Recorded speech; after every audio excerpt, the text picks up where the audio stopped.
Okay, colleagues, I'm asking everyone to mute themselves.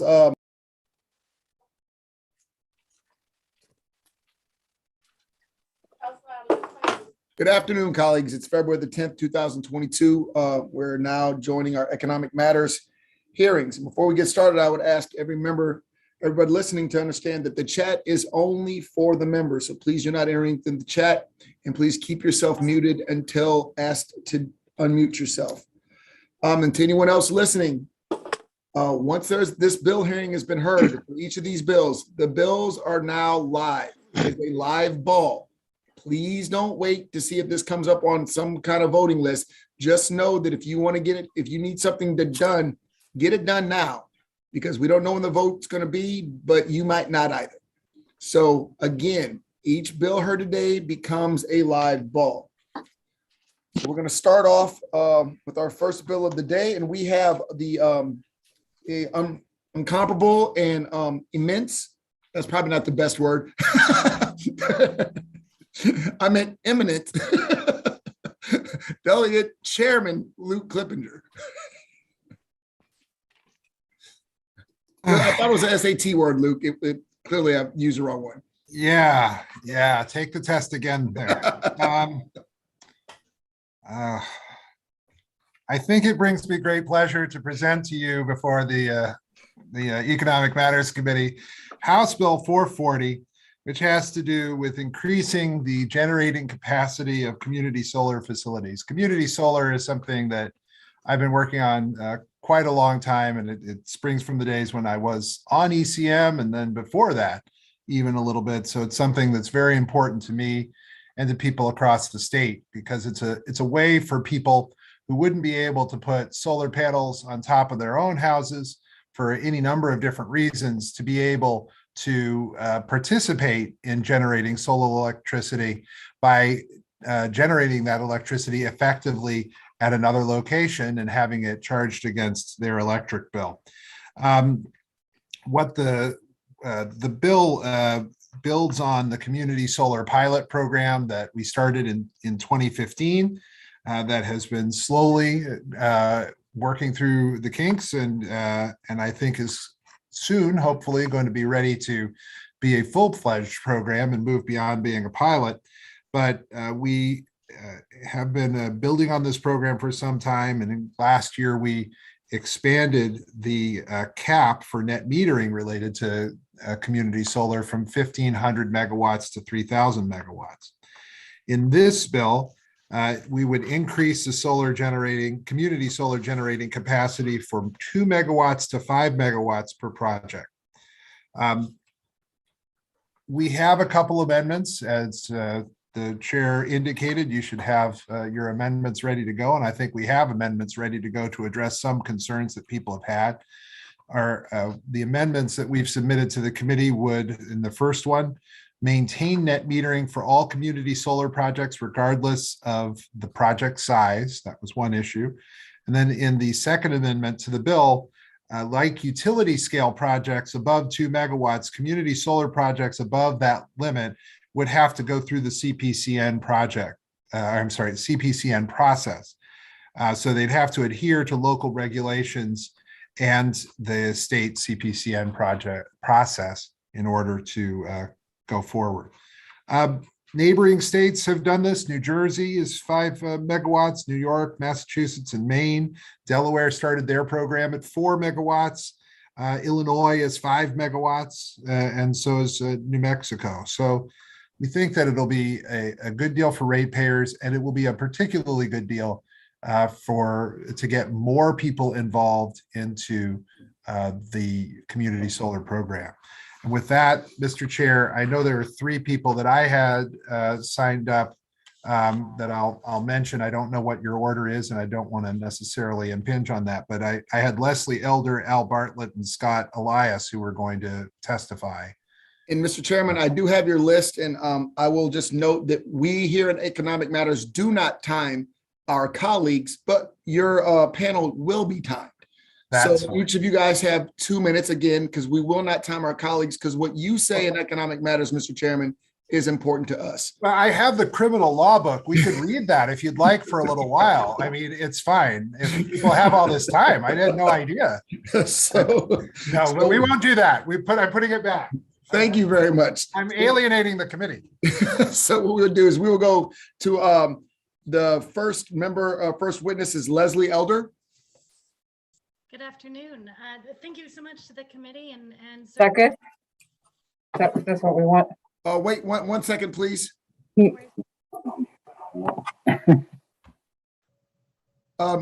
Miss Elder, are you there?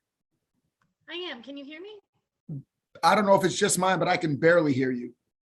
Okay, I can call in. Do you want to move to Al Bartlett while I do that? And One second. Can everybody else at least kind of hear her? I can hear her, Mr. Chair. But can hear It's her. faint, I can hear her, yeah. Might be my bad ear then. That's fine. Go ahead, ma'am. Okay, great. Well, thank you so much to the committee and certainly to Delegate Clippinger for all of his leadership on community solar. I'm Leslie Elder, the Mid-Atlantic Director for the Coalition for Community Solar Access, and we proudly support the House Bill 440 and the proposed amendments. CCSA is a national trade association charged with implementing best practices for community solar markets all across the country. Our members are active participants in community solar pilot program and are very thankful for the opportunity to use the few remaining years of the pilot program to test our solutions to achieve the best policy objectives of the state and local jurisdiction. Important to note that recently the Department of Energy has committed to power over 5 million households with community solar by 2025.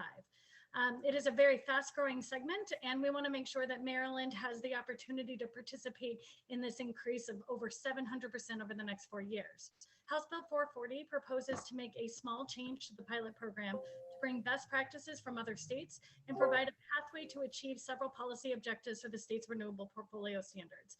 In addition to helping Maryland achieve the 14.5% renewable generation goal by 2030, House Bill 440 will implement those best practices from successful markets all across the country and allow for innovation and creative solutions prior to the final years of the pilot program. Delegate Clippinger's House Bill 440, again, is very simple.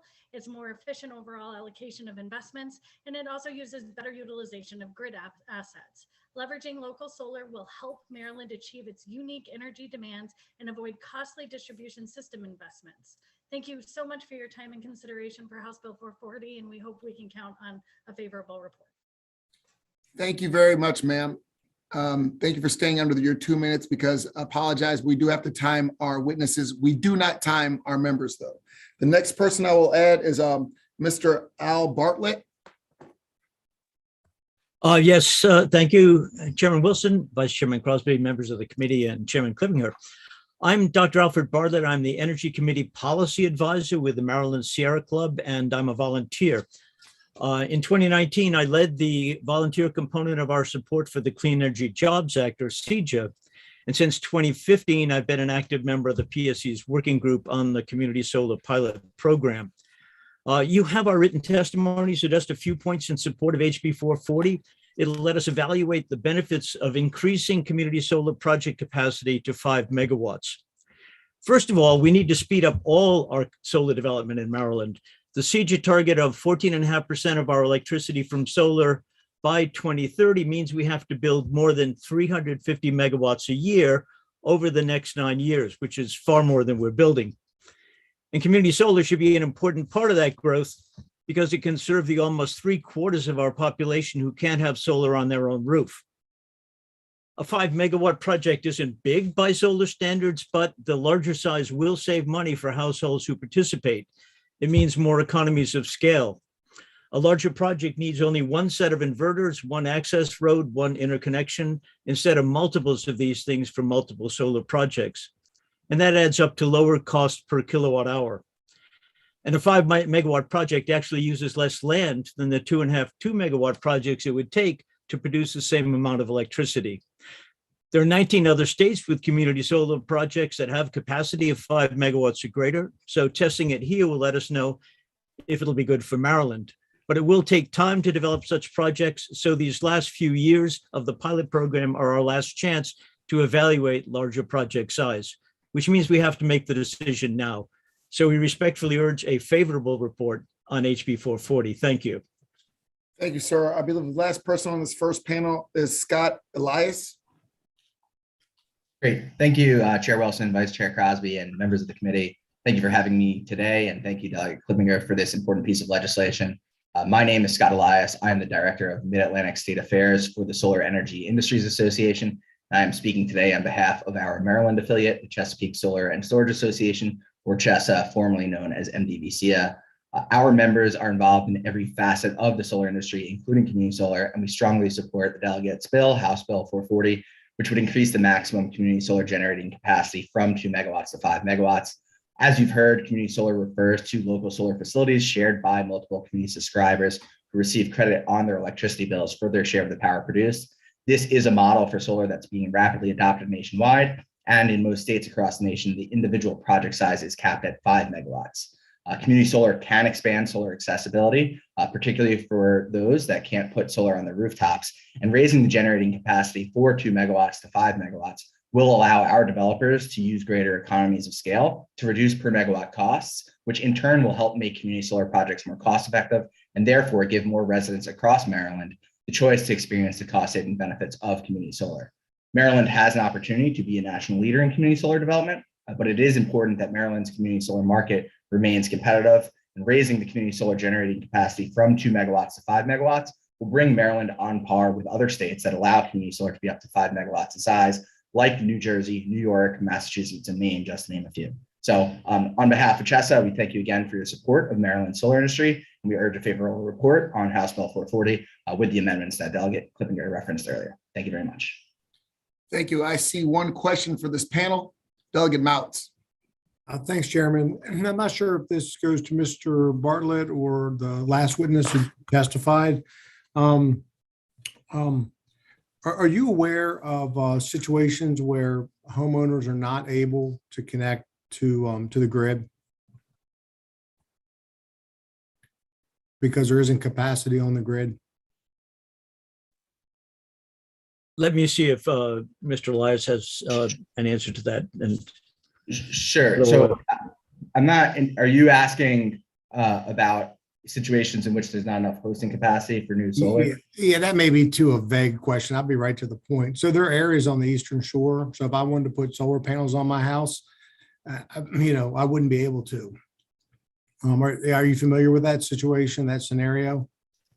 Not that specific situation, but generally I understand what you're referencing, yes. Yeah, it's a significant part, excuse me, of our district, Middle Shore, but and that's Chop Tank. But if you look at where the blackouts are for DP&L coming out of Delaware, and so these individuals aren't. I wasn't sure if you're aware of that. If you're not in that community solar plan, that you're cut off from being able to participate. Are you familiar with that?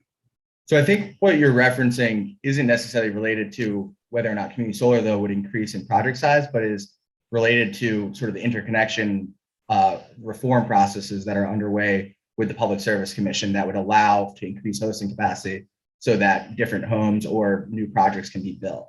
Yeah, that's one way to put it.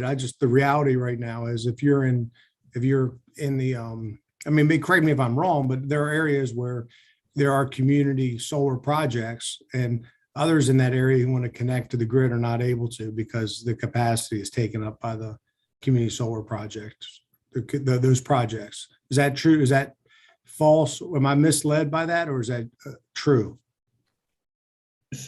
So, and Al or Leslie, feel free to jump in. So my understanding of what you're referencing has to do with how individual utilities are dealing with upgrading their distribution grids and the amount of hosting capacity on the grid. And I think there's a variety of different ways that you can increase the hosting capacity through upgrades. I don't want to split hairs. I just wanted a true false, and you're saying that it's false, but I'm going to tell you that it's true in many areas on the Delmarva Peninsula.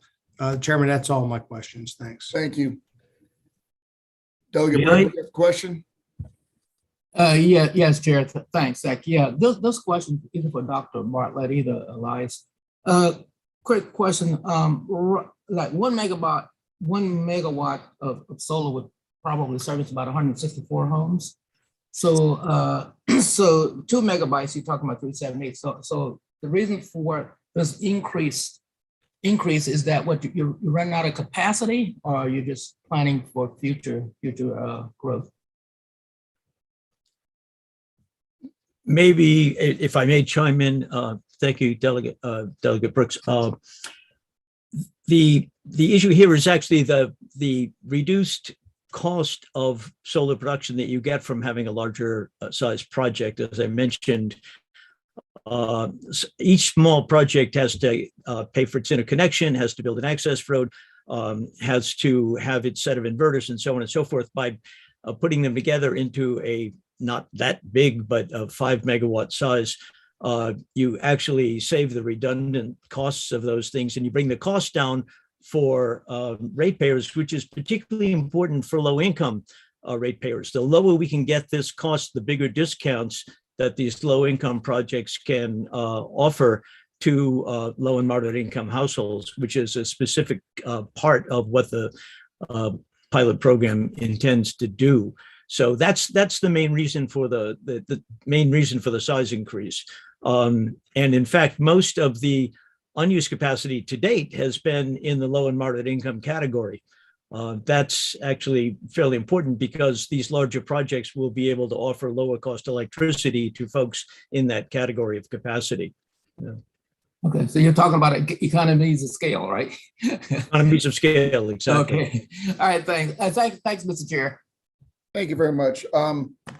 Next witness we have is Salar Naini. Mr. Chairman, I'm going to go back to my committee. Thank you very much. Thank you very much for your time, Mr. Chairman. Have a wonderful day. You too. Hey, Chair Wilson, Vice Chair Crosby, committee members, thank you for the opportunity to let me speak today. My name is Salar Naini, and I am the Executive Vice President for Business Development at Turning Point Energy.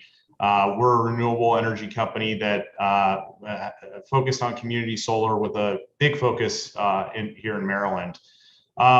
In my written testimony, I listed all the deregulated states that have community solar programs and their system size caps. What you'll note is that every East Coast state with a viable community solar market has a project level cap in Maryland, with the most common being 5 megawatts as proposed in HB 440 today. The primary reason for this request to increase the size, obviously tons of economies of scale benefits, but particularly as the delegate pointed out, the interconnection limitations can be one of the most challenging from development perspective. Specifically, and just to address that, the interconnection standards actually do reserve line capacity for projects under 25 kilowatts through limitations on larger projects.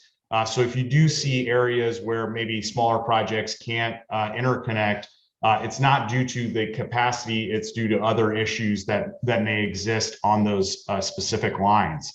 And actually, what ends up happening is when bigger projects want to interconnect, they oftentimes need to have dedicated lines to interconnect those projects, which can be very cost effective and not allow projects to move forward. And so this bill would help solve for that by allowing the larger system sizes to absorb those higher system costs with dedicated lines, not taking away from smaller system sizes. I thank you for your attention, and I'm available if any questions pop up, and support HB 40 and its amendments. Thank you. Seeing no questions, we'll move on to Jeffrey Estep. Thank you, Chair Wilson, Vice Chair Crosby, and other committee members. My name is Jeff Estep. I am the president of JHE Community Consulting, LLC, and a lifelong Marylander. Chair, please consider this written testimony in support, this verbal testimony in support of community solar legislation HB 440 that would increase system size limits from 2 megawatts to 5 megawatts in Maryland. The primary purpose of community solar, which was passed into law in 2015 by the General Assembly, is to allow members of the community the opportunity to share the benefits of solar power that without having to put them on their property, or not, even if they're not able to put them on their property. They can join together and buy power from clean energy and reduce their energy costs. I believe community solar programs are vital to the long-term environmental and economic growth in the state. In addition, generating needed tax revenue for Maryland, we can also be at the forefront of sustainable green energy producing products for years to come. I thank you in advance for considering this important proposal to continue Maryland's path towards a renewable energy future. Thank you for your time. Seeing no questions, we'll move on to Scott Elias. I already testified. My apologies. Jake Springer. Thank you, Chair Wilson, Vice Chair Crosby, members of the committee. My name is Jake Springer. I'm with Naacp. We're a clean energy company focused on community solar in Maryland. I appreciate the opportunity to be here today and express our support for House Bill 440 and Delegate Clippinger for his leadership on this issue and all things community solar. Our company has been active in the community solar pilot program since 2017. We built the program's first project serving 51% low to moderate income customers, and we have a number of others in the development stage and construction phase as we speak. You've heard many others already. I want to echo their comments, and I think one of the key things here to note is that Maryland was an absolute leader in the community solar space, when the pilot program was launched. But I think now is the time to start to adopt some of the lead of the other states and to see that opportunity here in Maryland. For companies like mine that invest across a number of states in community solar, we do see Maryland at a relative disadvantage with the smaller project size, and this is an opportunity to keep more investment flowing into Maryland and to have all the benefits associated with that growing in the state of Maryland. As others has pointed out, there is a greater economic efficiency with these projects. Development costs are largely similar for these types of projects, regardless of size, and we're able to spread those costs out over a larger project, meaning we can serve more customers and potentially offer greater savings to those customers with the same project. Often these, concern might be around land use, but in our experience, our expectation for the size of these projects is shrinking and is likely to continue to shrink as technology improves. So overall, this is a common sense change that's going to produce greater efficiencies in the community solar program, address the state's goals more quickly. So with that, I respectfully urge you to support House Bill 440 and ask for a favorable report. Thank you. Thank you very much. Seeing no questions, move on to John Finnerty.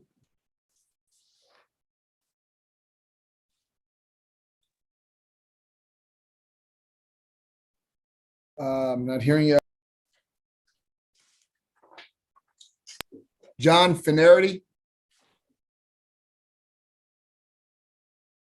Finnerty. Yes, sir. Okay. We'll move on, I guess. Doug Myers.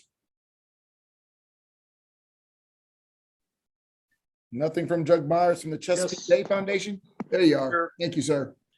Good afternoon, Chair, Vice Chair, members of the committee. My name is Doug Myers. I'm the Maryland Senior Scientist at Chesapeake Bay Foundation.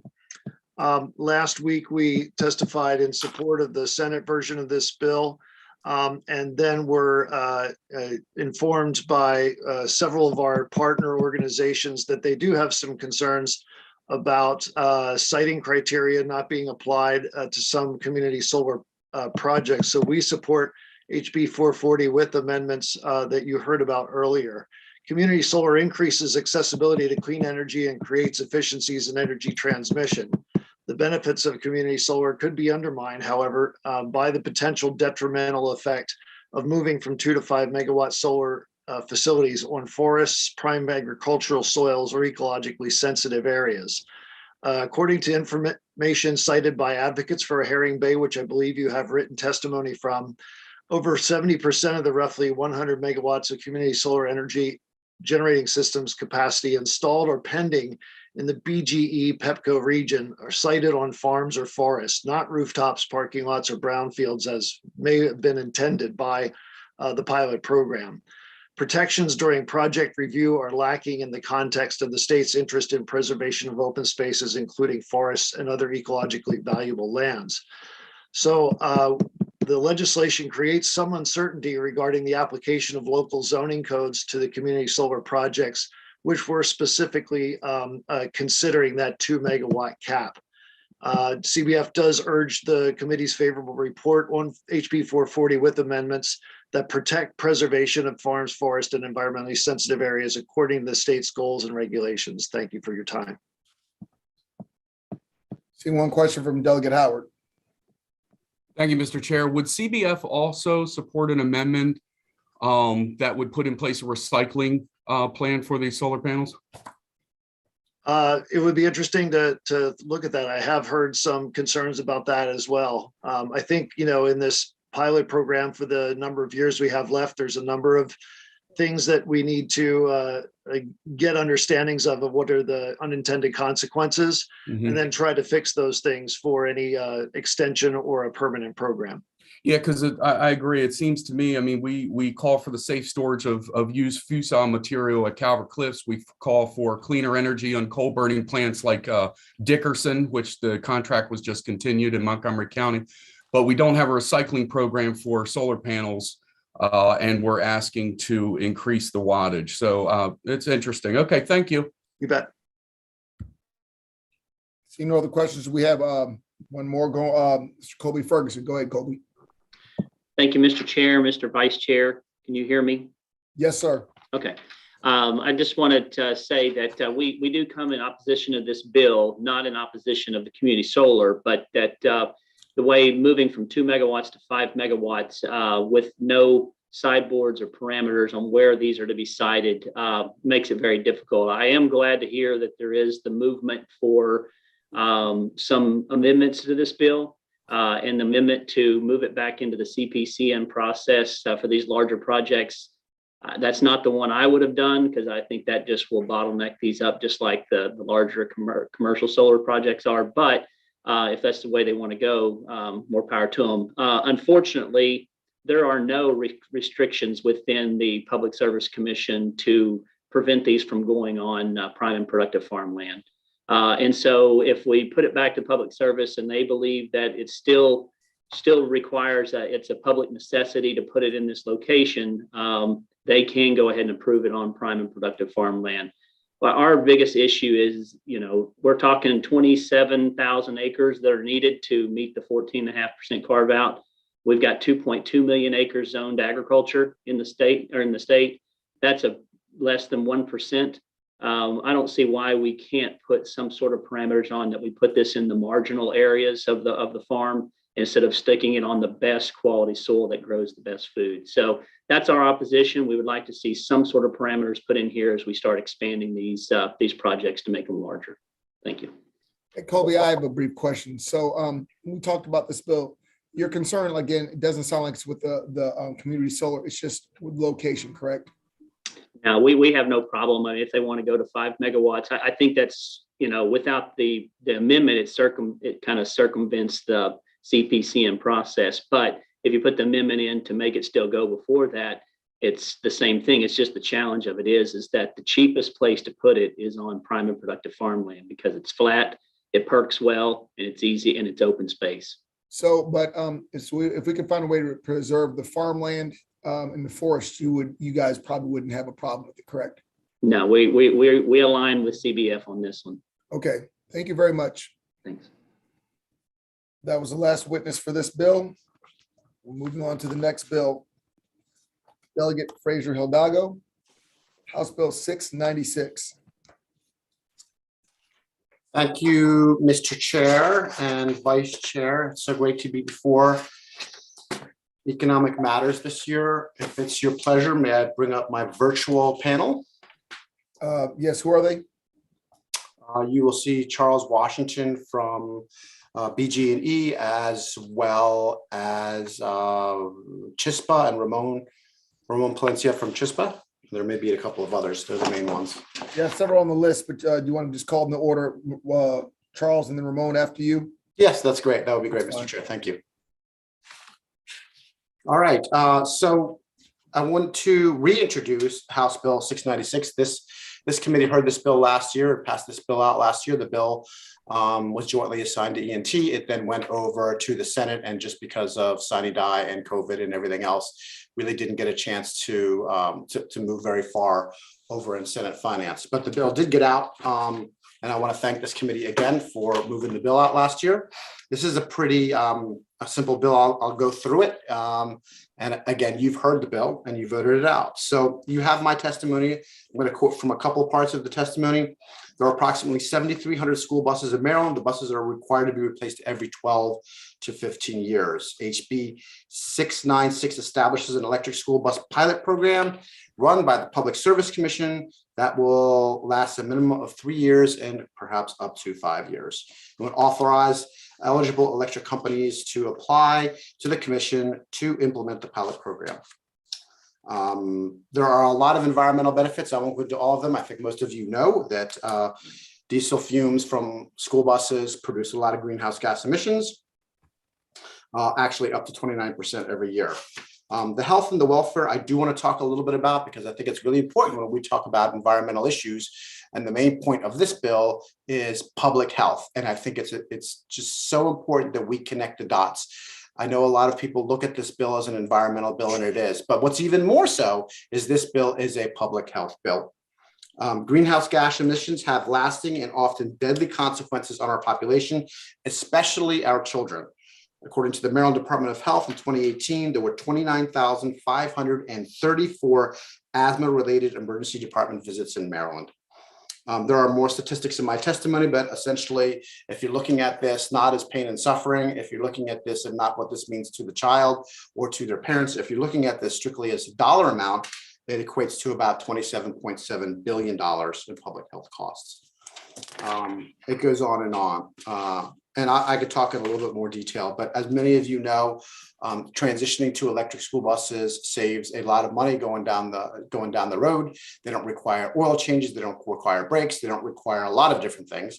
And one of the big things that they don't do is they don't pollute the inside of a school bus. As many of you probably remember from last year, the inside of a school bus can have 2.5 times greater the particulate matter and pollution inside the school bus just because of leaky exhaust systems, as well as windows being down when kids put the windows down and those fumes are blown back into the cabin of the school bus. Look, we've been putting kids on school buses to close to 100 years now. So this is not unusual. And we've been doing this over and over again because we never really thought about it. I think we're now to the point where we're actually thinking about what we're doing.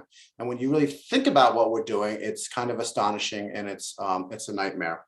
So the three big things that I think are important to focus on this bill are, one is public health of those children that are going on the school buses.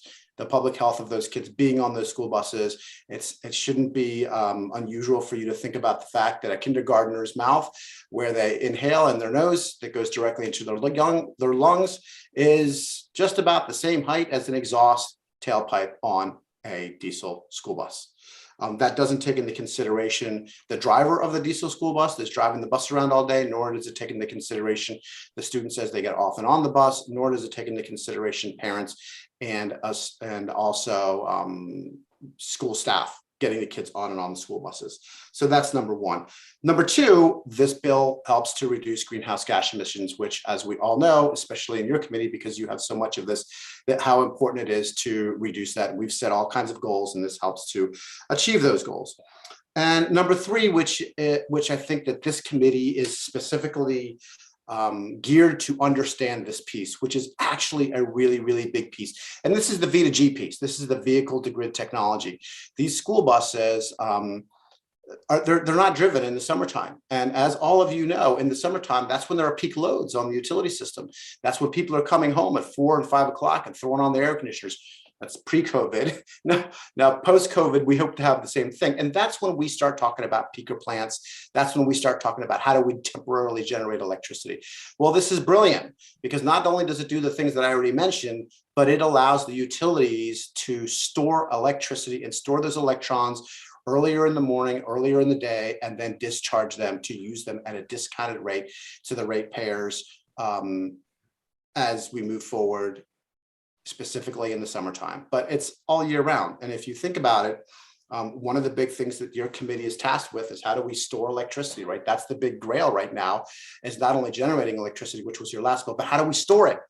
And this bill does that. I mean, you're talking about hundreds or thousands of school buses with 200, 250, 350 kilowatt hour battery packs that aren't being used at 5 or 6 o'clock on a Wednesday or a Friday or a Saturday night when it really needs those air conditioning and turning it on.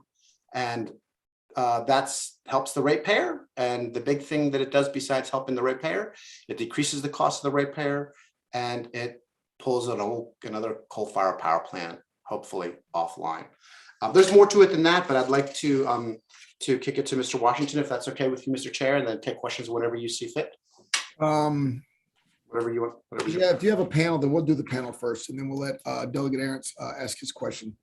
Okay, thank you, Mr. Chair. Charles Washington. Good afternoon, Chair Wilson, Vice Chair, the members of the Economic Matters Committee. My name is Charles Washington. I'm here on behalf of BGE in support of House Bill 696. This legislation creates a framework for BGE to partner with any and all of the 9 county school boards in our electric service territory to test electric school buses and pilot the benefits of vehicle-to-grid technologies. The bill provides utilities the flexibility to work with school systems regardless of the ownership and operating model of the buses in their fleet. But most importantly, it provides us the time and the space to test the promise of pairing transportation electrification with battery storage for utility use. When the time comes, this pilot will allow us to be 100% sure that we are pursuing the state's electrification goals in a way that is thoughtful, principled, and with the confidence that we can also deliver on our commitment to provide safe and reliable service to your constituents. BGE supports electrification, but not every electrification bill that will be before you adequately considers the practicalities of implementing new technologies. Some bills don't provide electric companies the adequate time and tools they need to prepare the electric grid to serve the demand driven by electrification. And some bills haven't benefited from a constructive conversation between environmentalists and the utilities who are tasked with operating the system. But this bill does check those boxes. It sets a prudent course to test and implement a decarbonization goal. And for these reasons, BGE supports 696 and respectfully requests a favorable committee report. Thank you. Okay, our last panelist is Ramon Palencia Calvo. Good afternoon, Chairman Wilson, members of the committee. Ramon Palencia Calvo, Deputy Director of the Maryland Legal Conservation Voters. Thank you for this opportunity to testify in front of your committee. Maryland LCV, joined by 27 organizations, has submitted written testimony in a strong support of House Bill 696. And we thank Delegate Fraser Hidalgo for his persistent leadership on this issue. Last year, this bill was introduced as House Bill 832, and it was passed by your committee and the House of Delegates. Maryland LCV has long prioritized electrification of school buses as they provide proven benefits for students, communities, school districts, and the climate. Children in Maryland are forced to breathe diesel emissions every day while riding school buses. All diesel is dirty diesel. It is listed as carcinogenic to humans, has negative impacts on children's ability to reach their full potential, and damages our environment. We are seeing a number of states incentivize electric school bus deployment and support similar efforts by electric utilities. Here in Maryland, several school districts already have or are expecting to incorporate electric school buses to their fleets this year. This bill will provide the opportunity to expand the benefits of electric school buses to other school districts across the state. We believe students from every county in Maryland should have the opportunity to benefit from this technology. This bill may also help school districts leverage federal funding. The federal government allocated $5 billion through their bipartisan infrastructure bill to the Clean School Bus Program. When awarding funds from this competitive program, school districts that can leverage other resources such as the ones provided by this bill may have a competitive advantage over school districts with limited resources or experience on electric school buses. This bill is a priority for LCV, and it was scored in our 2021 environmental scorecard. We firmly believe that this program has the potential to accelerate the deployment of electric school buses in Maryland, benefiting school systems, children, and our environment. Maryland Legal Conservation Voters strongly urges a favorable report on this bill. Thank you. Thank you. I see we have a question for the panel. Delegate Arentz. Yeah, thank you, Mr. Chair. This is a general question. I think when we start talking about a pilot program and testing and the amount of dollars you're talking, I was kind of under the impression the industry has decided that they're moving towards electric vehicles And I guess my only question is, we're going to be spending a lot of money on a pilot program that the industry should be doing for us as opposed to us paying those tax bills. And I was wondering if these dollars are better suited for this project, or do you think investing more money in solar projects as far as providing the power would be a better use of our dollars and let the free market take care of this issue as far as school buses? That's for anyone. I'm happy to take the first stab and then go from there, if that's okay, Mr. Chair. Please. All right.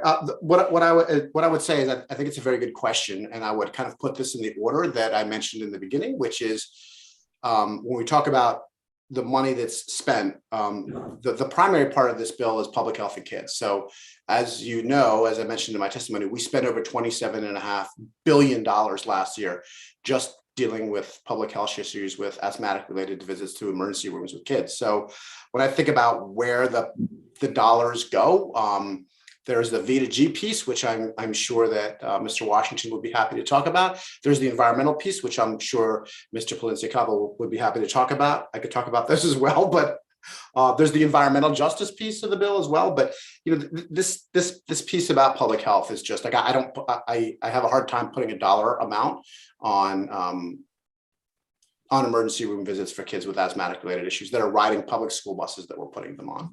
Delegate, I agree with you. Kids should be primary, but I think the market would be real accepting to addressing this a lot faster than we've grown to address taking solar fields for whatever, a farmland for that. That's why I'm saying the market should take care of that. And I agree with that. I think the kids should be primary. I'm just looking at the dollars that we're spending on something like this. The commercial market has already said electric vehicles are coming. Ford is announcing that as we speak. They've announced that. And I think that's taking care of itself. And I'm just questioning, just do it and don't make it a pilot, just make it a product. And that's up to the schools. But then we're going to experience a cost there. And I think those are the things we have to determine. Do we take money from somewhere? Because we have a limited amount of money that the market will bear to do these projects, not only your project, but community solar or whatever. And I'm just asking the question about where's our money better spent? Yeah, I mean, I'll stick with what I said, and the other piece that I will mention is that there will be a savings to the ratepayer because the way the utility works. But I'm going to pass it to Mr. Washington and Mr. Palencia. I don't want to hog up all the time. Thank you, Delegate, for your question. Thank you. So if that question is kicked to me, I think it's for this committee and the General Assembly to decide where best to invest dollars.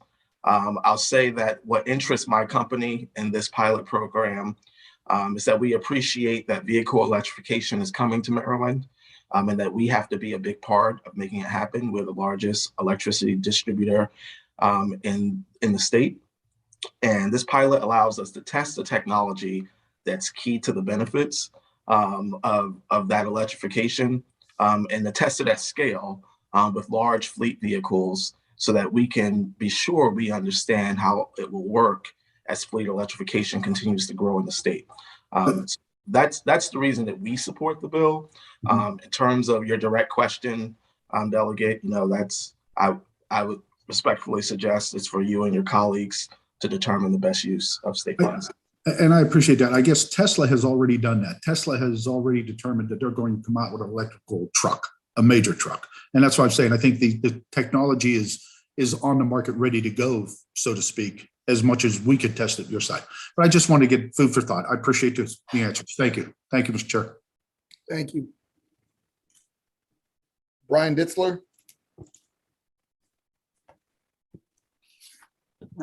Good afternoon, members of the committee, Chairman Wilson.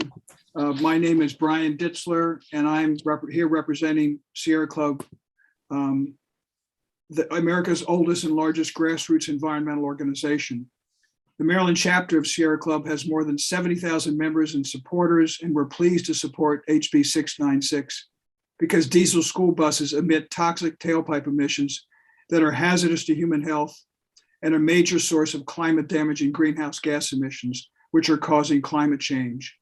Every year, school buses in Maryland travel more than 128 million miles, with low-income communities and communities of color facing higher exposure to pollutants because of proximity to highways and other locations that experience a lot of traffic. Each diesel school bus emits about 27 tons of CO2 per year, 6 times as much as an average car. Diesel exhaust also contains more than 40 toxic air contaminants, including particulate matter and nitrogen oxides that can cause or worsen diseases such as cancer, heart disease, asthma, emphysema, and other respiratory diseases. Diesel exhaust also contributes to ground level ozone pollution, smog, and acid rain. More than 80% of Marylanders live in counties that do not meet clean air standards for ozone, due in large part to vehicle tailpipe emissions. Ground level ozone damages crops, trees, and other vegetation. Acid rain affects soil, lakes, streams in Chesapeake Bay, enters into the food chain via water, produce, meat, and fish. These emissions also contribute to property damage and reduced visibility. In closing, let me note that climate change that is caused by greenhouse gas emissions is not an accident waiting to happen. We're in an accident in the process of happening. We need to be on a more sustainable trajectory to address the growing problem of climate change, and getting diesel school buses, transit buses, and diesel trucks off our roads is necessary to slow down the greatest challenge our world faces today, climate change. Thank you. Sir. Next witness we have is Joseph Jakuda.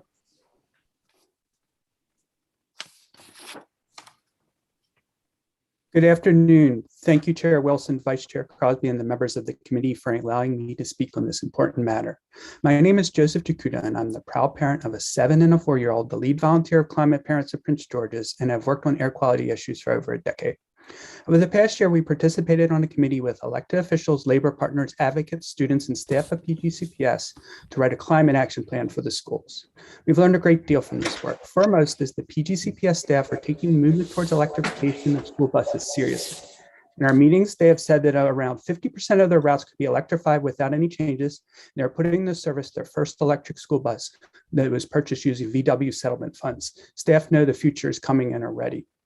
They have cited challenges, though, of training and infrastructure when we talk, but HB 696 is designed explicitly to provide those resources. Such training of school staff and installing governmental infrastructure will not happen based on market mechanisms alone.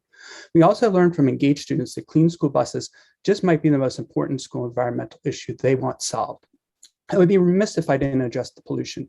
When I would sing my children Wheels on the Bus, the last verse would be that the exhaust from the bus make you cough, cough, cough all through the town. That's because diesel buses produce high levels of toxic fine particulate matter, which can lead to premature death, impact learning, exacerbate asthma, among other problems. It might be hard to imagine, but every time that bus door opens, the exhaust floats through the cabin. Next year, my kids will both be on the bus for 2 hours a day. We are near the end of the line, so that's almost 16 times the doors open, giving them a new burst of toxic air. And then they have to walk past idling buses on top of that when they leave or enter school. They are far from alone in this story. For them, their friends, and their friends that they have not yet met, please recommend a favorable report on this important legislation. Thank you. No questions. Move on to the last witness, Donald Goldberg, apologize.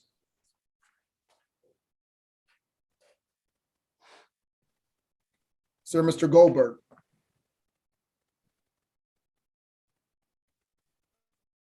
All right, Mr. Goldberg. I'm sorry, Chairman. There you go. I apologize. You're fine. Okay, thank you. My name is Donald Goldberg. I'm the Executive Director of Climate Law and Policy Project. I just want to speak very briefly on some of the cost benefits of vehicle-to-grid technology. I know you're all familiar with the technology, so I won't bother to explain it, but we do acknowledge that electric buses today are still quite expensive, so there is some upfront cost, but as soon as they're deployed, we think there will be great economic benefits. Access to batteries when and where they're needed could reduce rates to customers by making the grid more stable and better able to accommodate intermittent and distributed energy. To give an idea how powerful this technology could be, if all the school buses in Maryland were electric, they could provide more than 100 gigawatt hours of power to the grid each year. That's equivalent to several days of power from Calvert Cliffs. A question came up about whether there are better investments than solar. In our view, solar and electric buses work together in a really harmonious way. Electric school bus batteries plugged into highly efficient net zero schools can create self-contained emergency shelters capable of operating off the grid for days and even weeks during emergencies. Net zero energy schools could store excess electricity from their panels and sell that electricity back to the grid during high peak hours, which could provide them a nice revenue flow. And of course, they save the schools up to 60% on fuel and repairs. So with that, I'll thank you for allowing me to testify and urge a favorable vote. Thank you very much, sir. We have a question from Delegate Rogers. Thank you, Mr. Chair. My question is for the bill sponsor. Does this legislation take into consideration environmental justice? And if so, how? That's a great question. Thank you. Thank you, Delegate. A couple of places I will tell you on page 4, line 24, when deploying electric school buses, consider criteria that benefit students who are eligible for free and reduced priced meals. And before delivering a school buses, develop a plan for training school bus drivers. So one of the big concerns that we have with school buses are not only the fumes, Delegate, that are being consumed by the students, the kids that ride the buses, but what are those, what are predominantly those, where those kids come from? So predominantly those kids are coming from slightly more economically challenged communities because in a lot of cases, parents are driving their kids to school or kids are walking to school if they can afford to live near the school. But the other part that I think is incredibly important, which is part of what you touched on, was when they take that into consideration and the environmental justice piece that they're taking into consideration, you also have to take into consideration where that Home Depot is, where that bus depot is. Where is that bus depot? Is that bus depot in a poorer neighborhood? Is that bus depot in predominantly neighborhoods that are surrounded by Black and brown communities? In most cases, yeah, because those are the neighborhoods that put up the least fight when you want to put in 100 or 200 or 50 or whatever it is, number of school buses. They're going to come in every morning. They're going to drive out every morning, producing all those particulate matter and all that pollution in those neighborhoods. And then they're going to drive in at the end of the day and do the same thing all day. And that doesn't even take into consideration sticking the diesel nozzle in and pumping it full of diesel fumes all day. So we certainly try to take advantage of this as best we can and make sure we address that as best we can. Thank you for your question. Thank you very much, Delegate Brooks and Delegate Frazier-Hidalgo. Thank you as always for your economy of words and very short answers. Very much appreciated. Mr. Chair, you stole my thunder. Yeah, we were all thinking it. I just said it. Okay, so thank you. We're moving on to the last bill. And again, David, thank you. Seriously, thank you very much for your work you've done. Thank you. It was a pleasure to be here. Thank you. Thank you. Mr. Vice Chair, you got me? I got you. Thank you, Mr. Chair. Next up, we have House Bill 108, Delegate Charkoudian. Thank you, Mr. Chair, Vice Chair, colleagues. Happy to be here presenting House Bill 108. For the record, Delegate Lord Charkoudian requesting a favorable report on 108.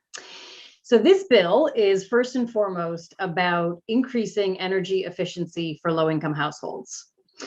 Energy efficiency, as we know, we've been talking today about where's the better investment in all of these things. And the reality is we need to invest in many things, but the cleanest electron is the electron that we never use. And so we know that in the mix of all of the things that we need to do to address climate change, we have got to make energy efficiency front and center.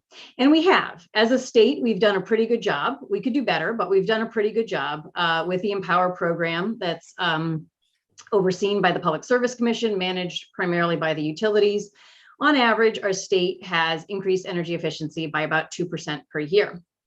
So that's the great news. The problem is within that program, we have an extraordinarily and really problematic disparity. So while on average, housing in this state is improving at a rate of 2% per year. When we pull out the low-income housing and the investment in low-income housing and investment in energy efficiency and low-income housing, which is managed not by the utilities, but by the Department of Housing and Community Development, those numbers sort of limp along at 0.1%, 0.04%, 0.2% was the highest in the last few years. And so what that means is that the people who could benefit the most with these energy efficiency investments, the people who are struggling the most to pay their bills, the people who have the problematic, drafty, unhealthy indoor air quality because of these housing issues, those folks who could benefit the most are actually benefiting the least from the way that we are investing in energy efficiency in the state. And so this bill is designed to fix that. So what it's going to do is it's going to require that the Department of Housing and Community Development work towards 1% improvement every year in energy efficiency across the state. So work towards essentially half right now, because they're so far away from that over the next 4 years. And then this bill helps them get there. So one thing that we need is a goal and accountability for the Department of Housing and Community Development. This bill creates that. The next thing that we need is to talk about how that's going to happen. There are a number of federal funding sources that have been there for a long time, in addition to the Empower money. And of course, now here you can see the theme in my legislation this year, there is a large amount of federal infrastructure money that is also going towards WAP, which is the Weatherization Assistance Program. And so this bill really creates a structure to leverage and coordinate and make sure we are being as efficient as possible with all of these different funding sources that can help low-income energy efficiency and that can be coordinated to be addressing the health and safety issues at the same time as we're addressing the energy efficiency. So we set the standard, we coordinate and leverage several funding sources, we maximize the federal funding that we can get both from the money that's currently available, the infrastructure bill that's passed, as well as maximizing any future funds that become available. And we do so in a way that also we have other goals, minority business goals and other goals built in there as well. And I'm happy to speak to any of those as we go through.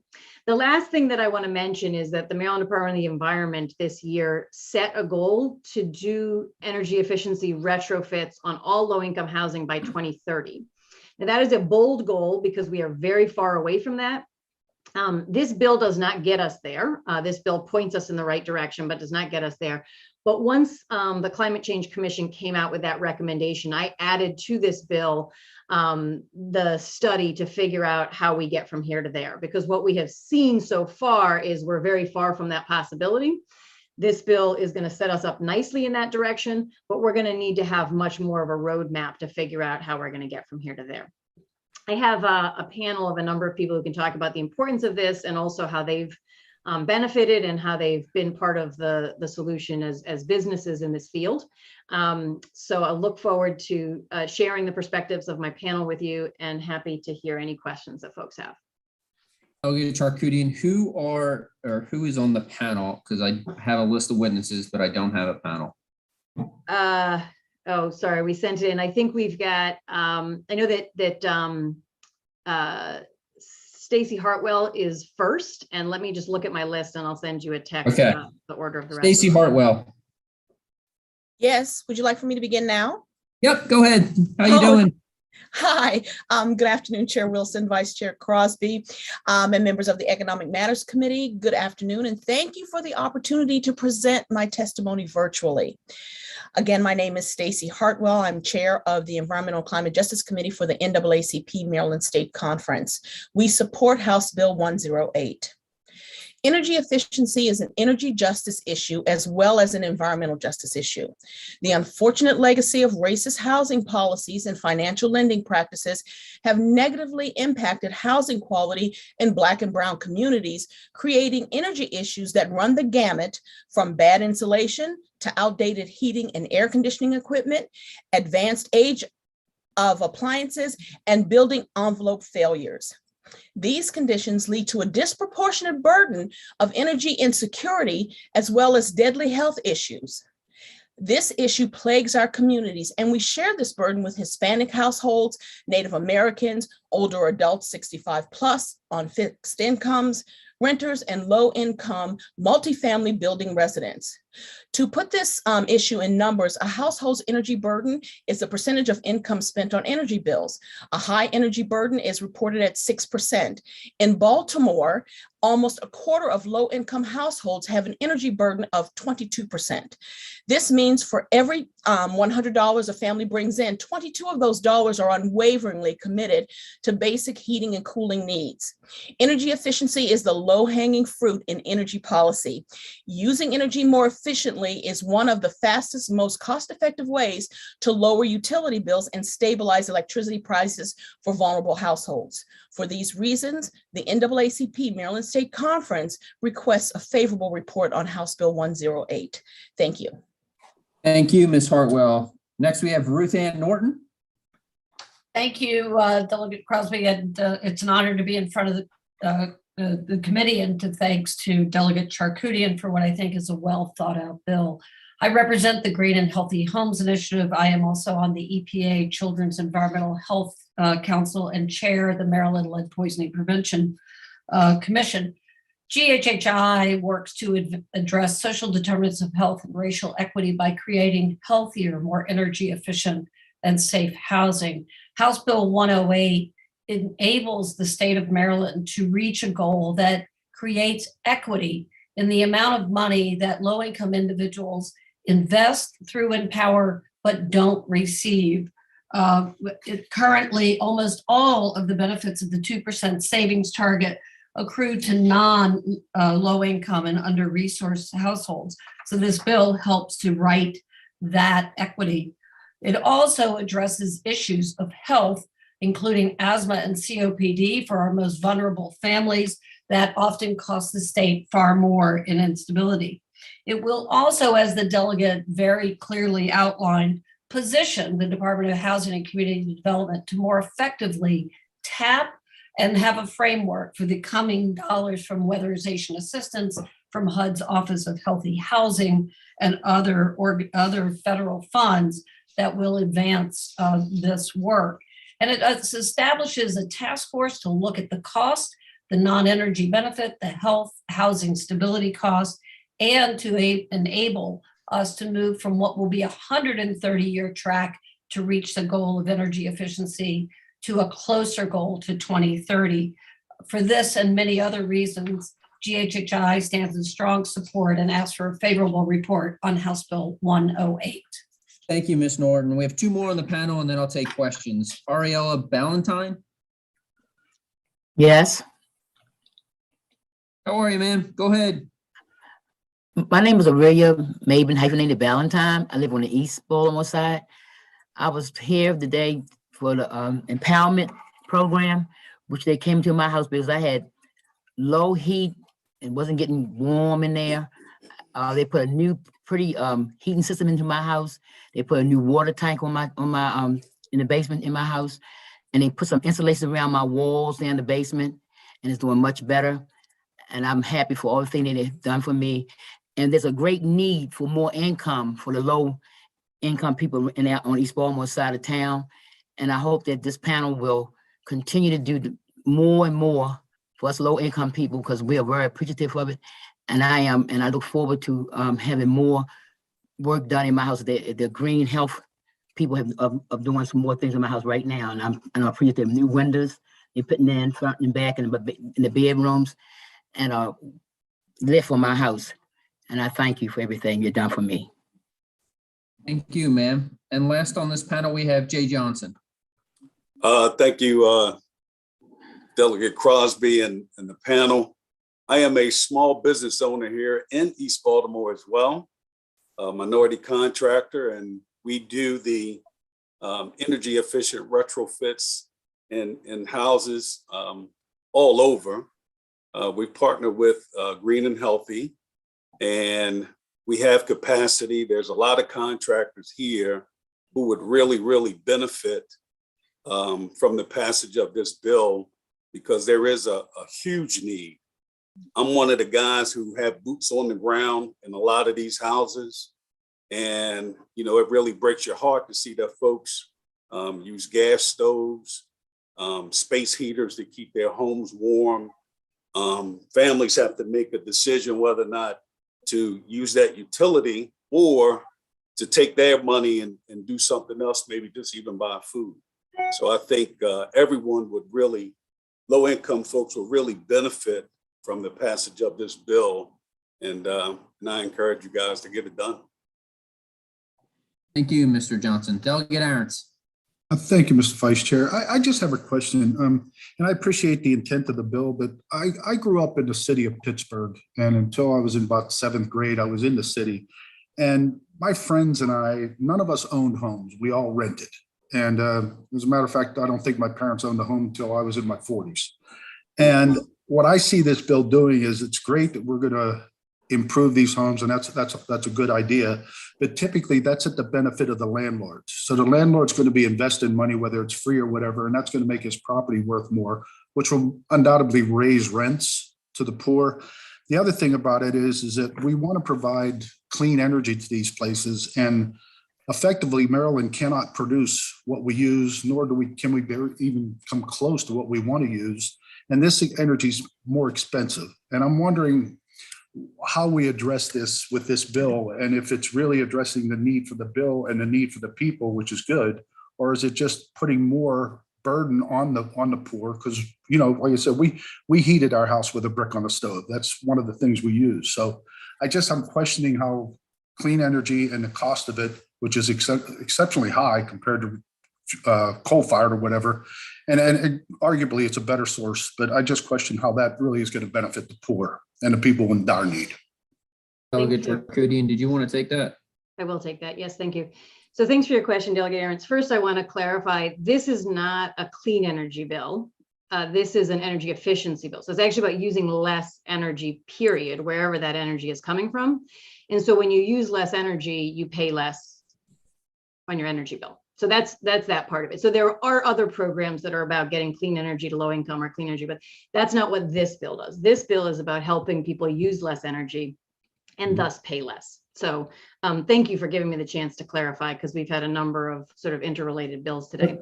The second thing that I want to get to is your question about landlords. And of course, this program is, of course, both for rental housing as well as for homeowners. So some people own their own home, and this would benefit them if they're low income, and some would be in housing. But I would point you to page 4, lines 5 through 13, which say, for the weatherization of leased or rented residents, the department shall adopt regulations to ensure that the benefits of weatherization, including utility bill reduction and preservation of affordable housing stock, accrue primarily to low-income tenants.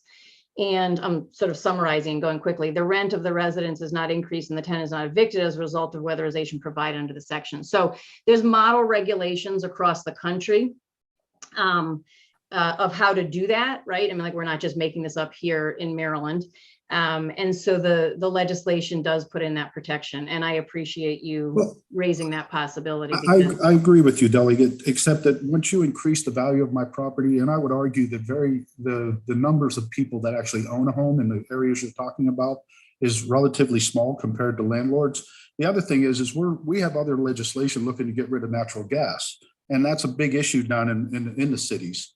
And I think this bill will set that up to the next phase. If we get rid of natural gas, that's going to be electric. And that's where my questions come in. I understand. I appreciate your point, but I understand that to be the truth.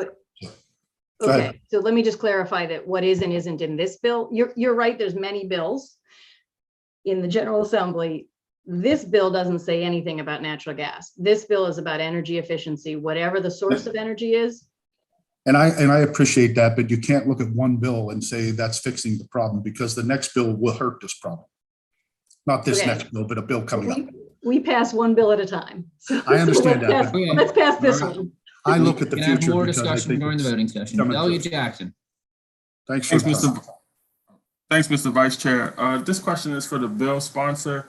It seems like the cost of this will increase significantly according to the fiscal summary.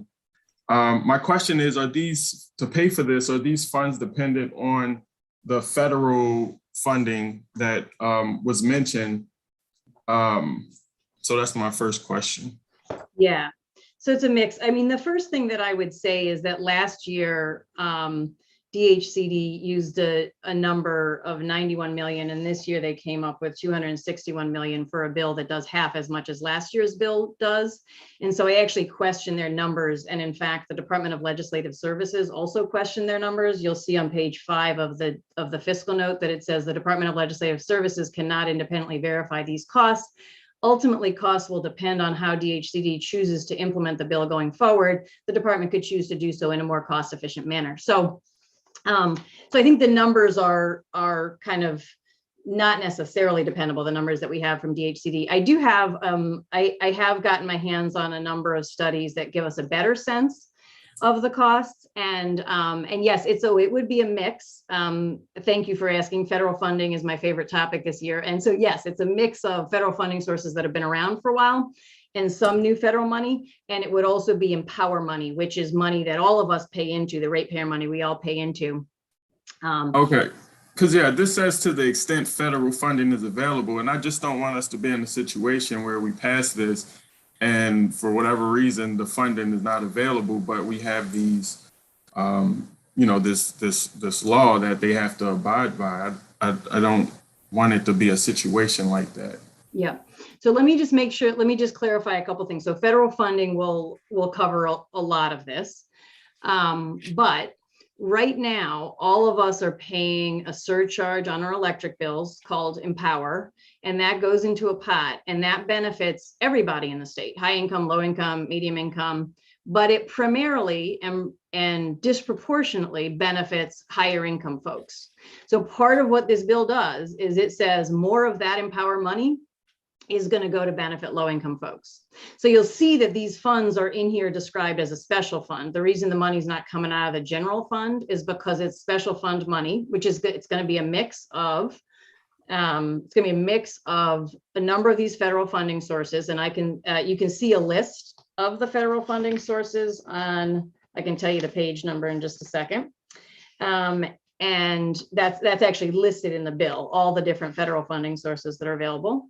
And Empower money. And the Empower money means that we'll just be making sure that the Empower money is divided in a way that's more equitable across the state. So I'm looking at the page number, but I can give you that later. And and my last question is, would landlords have to pay for these upgrades up front and then get reimbursed? How does that work? Maybe Ruth Ann, can you take that question? These are grant funds, and Delegate, nice to be with you. You should know in the next 10 years, with current legislation already adopted by Congress, that we are looking to double the amount of allocated funds coming to Maryland will more than double, first of all. And these are grant funds that will be provided. So they are not, and they will be provided upfront to fund the work. So it is provided up front in the normal grant process. Okay, so the landlord will apply for the grant.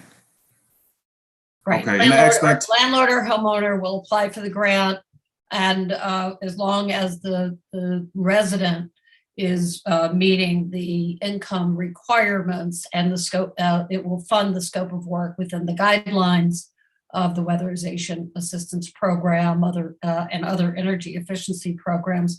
The one thing this also does is position the state to be able to tap funds from the U.S. Department of Housing and Urban Development, and positions the state to be more successful in tapping additional funding to support this work. But the coming money from the bipartisan infrastructure legislation itself will double the amount of resources available And as the delegate said, by setting out this framework and this goal, not only will we better align, braid, and coordinate all of those resources to a better, more effective and more efficient outcome, we will also create enormous cost savings in Medicaid and other areas of the state budgets. So we'll receive back a number of benefits as well from this work. Thank you. Thank you. Mr. Delegate Vice Howard. Chair, sorry, Mr. Vice Chair, may I? No, I just want to point out page 7 is where you'll find the list of funding sources. Thank you. So Delegate Howard. Yeah, sure. Delegate Charkoudian, thanks for the bill. And thanks for clarifying so many points of issue in this bill. We're trying to. The one thing I need clarification on is as far as a contract between a someone who's been placed in low-income housing, rental housing through HUD to a landlord, how long is that contract usually? They're 1 year, isn't that correct? Sorry, you're saying. So essentially a If rental some- contract between a landlord and someone that would qualify for low-income housing, ergo this this bill, the funding out of this bill. Those rental contracts are usually year by year, correct? Individual rental contracts are generally 1 year. That's right. Yeah, so I'm not sure how that relates to the bill, but maybe ask. well, it relates to the bill through windfall to a landlord. I mean, once these upgrades are made to private property, wouldn't these technology upgrades, wouldn't they just be a windfall to the landlord at that point? Or and the second question is I'm sorry, did you say that you don't trust the DHSC study, but you have private studies that you? No. That's what I heard you say. Oh, that you don't think that really brings to light some of the housing issues, but you have other studies. Would you share those studies? I'd like to get some background on the groups that have conducted those studies. If you could forward those to the committee members, that would be very helpful. Yeah, so can I just clarify, because that's actually not what I said, but let me just back up. Let me answer one question at a time. Yeah, because I'm not crazy, and I did hear you say I don't really trust, or I don't think the DHSC study is really what is going on. Essentially, we can certainly go back and take a look at it. No, I'll tell you what I said. I actually was reading from the fiscal note, and I was telling you what the Department of Legislative Services said. Mm-hmm. What the Department of Legislative Services said was, and this is not a study about low-income housing, this is a study about, this is a question about what the cost would be. And the Department of Legislative Services said that they cannot independently verify these costs because the cost will depend on how DHCD chooses to implement the bill going forward. Okay. And what I said was that just in noting the cost, because Delegate Jackson was asking about the cost, I just was pointing out that a bill that had a goal that was twice as much as this bill's goal last year, DHCD came in and said it was going to cost the special fund $91 million. And this year they said $216 million. So I was just saying there are questions both from me and from the Department of Legislative Services about if those figures are accurate. So I'm not saying whether there's other studies related to part of low-income housing are accurate, but the question is about whether those figures are accurate. I have worked last year to get, and I'm happy to share, I think I shared it with the committee last year, I'm happy to share it again this year, that looks at a range of, because it is hard to come up with a precise number, and it looks at a range sort of on the low end, it could cost this, on the high end, it could cost this for each of the target numbers that we have in the bill. Mm-hmm. And in fact, last year's DHCD number came in consistent with those other numbers. This year's are a little different. So that was what I was saying about the figures, and I was quoting. And essentially, any upgrades to a property would be windfall to a landlord. So this is my original question. So this is where the policies come into place. I think Ms. Norton can talk about some of the more specific details, but the bill, there are policies in place right now related to that. The bill sort of doubles down on the policies that have to also make sure it doesn't increase the rent. But Ruth Ann, if you'd like to speak maybe to Yeah, question about the absolutely. contracts that get signed. Sure. And Delegate Howard, thank you for the question. Data collected over the last 30 years by the U.S. Department of Housing and Urban Development, DOE, and I'm sure HCD as well, has shown that there is not data to prove out this fear of upgrades equaling eviction. And in fact, what is happening with this, not only are there policies and guidelines to prevent eviction, non-renewal, and rent rate hikes that are within the guidelines. What it actually does, it will create the opportunity for the under-resourced individuals and low-income individuals to actually be able to better meet their rent payments, which is a benefit both for the owners and the residents. It does improve the structure of the house, no doubt. It improves the long-term stability and maintenance of the property, but it actually positions renters to be better tenants, not only healthier tenants and more stable tenants. And what we have found, knowing what we know about how we've implemented things like lead poisoning prevention, health-based housing, what we know is that rental stability actually increases rather than decreases, and that there is not, in most of these communities, enough market juice by just simply making a home energy efficient that owners then start to dump their tenants. There simply isn't the data that exists to do that, but there is data that shows that tenants are in a better position to pay their energy bills, meet their rent, and be more stable and long-term tenants. When you say there's no data to support that, does that mean that the data was not collected? There's no data to support the assertion on this at times, and when it has been looked at through other programs, it has proven not to be accurate. Ms. Norton, can you just send us over that data and we'll make sure it gets disseminated? Yeah. Sure. It's not on this particular program, but it is on those investments that increase and upgrade that. And I will request that from the U.S. Department of Housing and Urban Development, and certainly. If you could just send that to us, and then we will get that disseminated. Yeah, because I can tell you. But it does, and there is lots of data that does show a better economic ability for tenants to pay. But yes, Delegate Crosby, I hear you. Thank you. Thanks. Okay. Delegate Branch. Thank you, Mr. Chairman, Vice Chairman, that is. And Delegate Charkoudian, I like the bill. It's going to help a lot of my constituency. But I do notice on page 4 of your bill, when you talk about weatherization, the benefits of it, you mention not being able to use thermal insulating material. Why are you eliminating that option or that choice?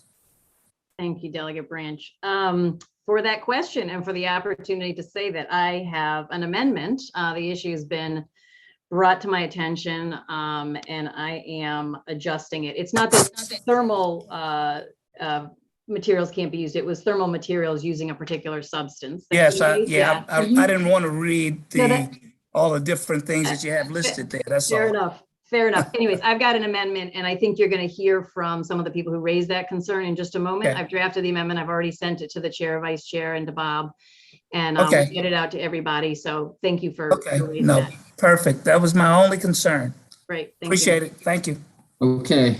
Delegate Mounts, did you have a question? All right, moving on. We have, for everybody's info, we have 9 witnesses left. Next up, we have Ray Nevo.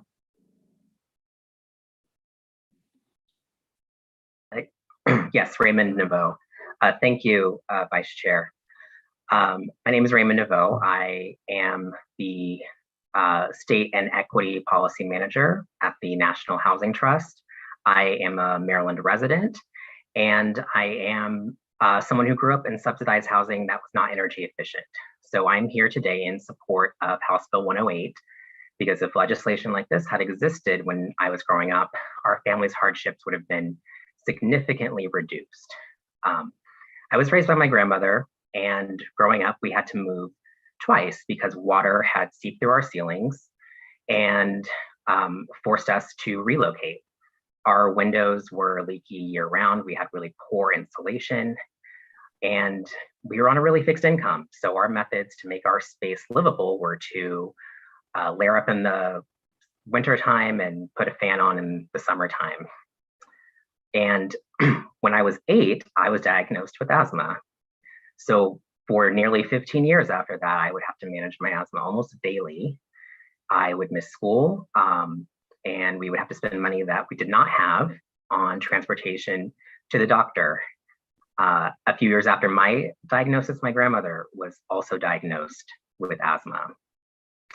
So as we all know, DHCD has already reported that households that receive energy efficiency upgrades through their programs save on average $400 a year on their energy bill, but that is really only the measurable benefits. Committing to policies that further environmental and racial justice as a path towards full justice is priceless. The story of my family is very tragic, but it's not uncommon. And I know you all know that because we see this every day and I've been there with some of you. So I really look forward to seeing Maryland make this commitment to its residents and to the environment. Thank you. Thank you, sir. Elizabeth Bunn.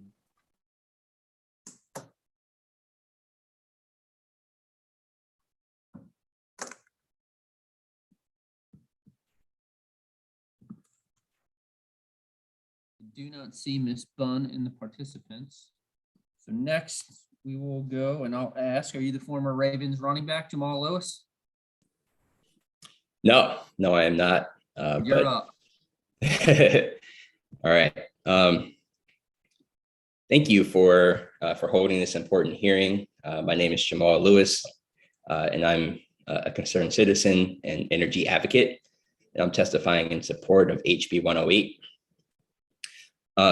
While Empower has provided significant benefits to the state of Maryland, the program has struggled to benefit low-income Marylanders since its conception.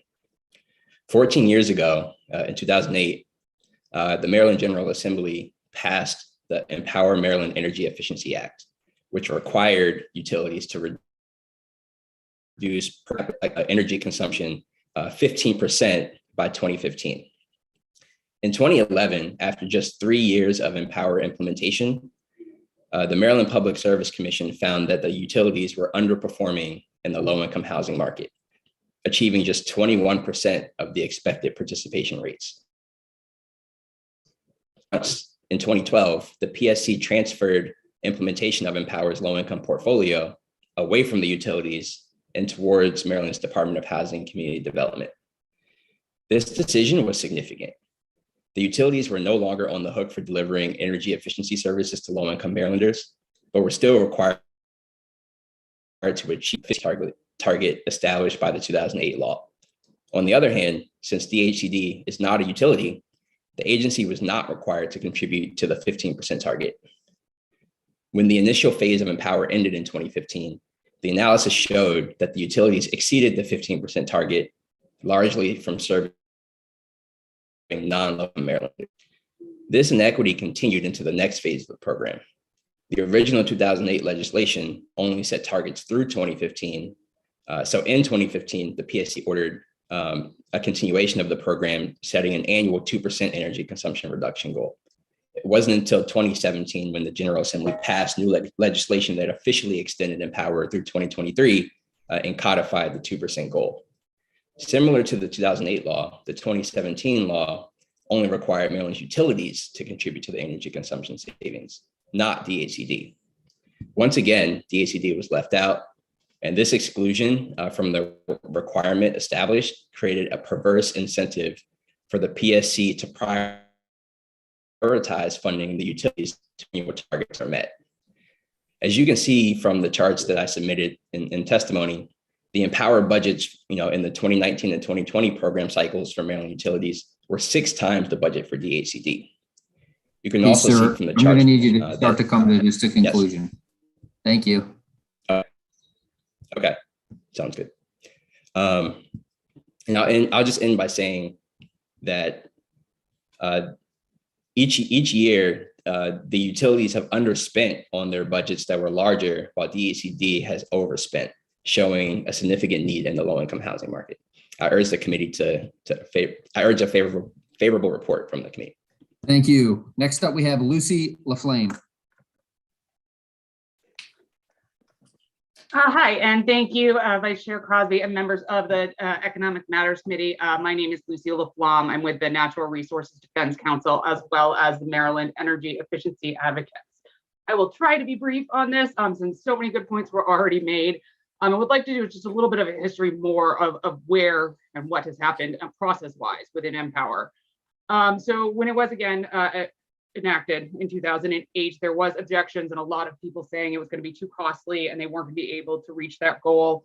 As Jamal just stated, that's not true. We have found that they are able to meet that goal and they are able to do it in a cost-effective manner. However, during the same period of time, that did not apply to limited income residents. And that statewide is about a fifth of all Marylanders are paying into this program and not receiving any of the benefits. And this is not just in cities. Limited income residents are a significant percentage of all counties and ranging from a variety of different demographics. The Maryland Energy Efficiency Advocates have been advocating through the process that the PSC has laid out for over 6 years now that we need to create a performance goal for limited income. We have participated in 2 separate working groups around this, repeatedly filing comments, demonstrating the portfolio's inequitable reach and servicing of limited income buildings and residents. These proceedings have yielded very little. And at one point, they have even said they are waiting for the legislature to tell them to do it, which is why we are here with you all today. And as Maryland continues to transition and move forward to mitigate climate change, this is an important step to help make sure we're doing it more equitable and to make sure we reach that goal. And I will save you 11 seconds. Thank you so much. Lastly, for the favorables, we have Michelle Diller.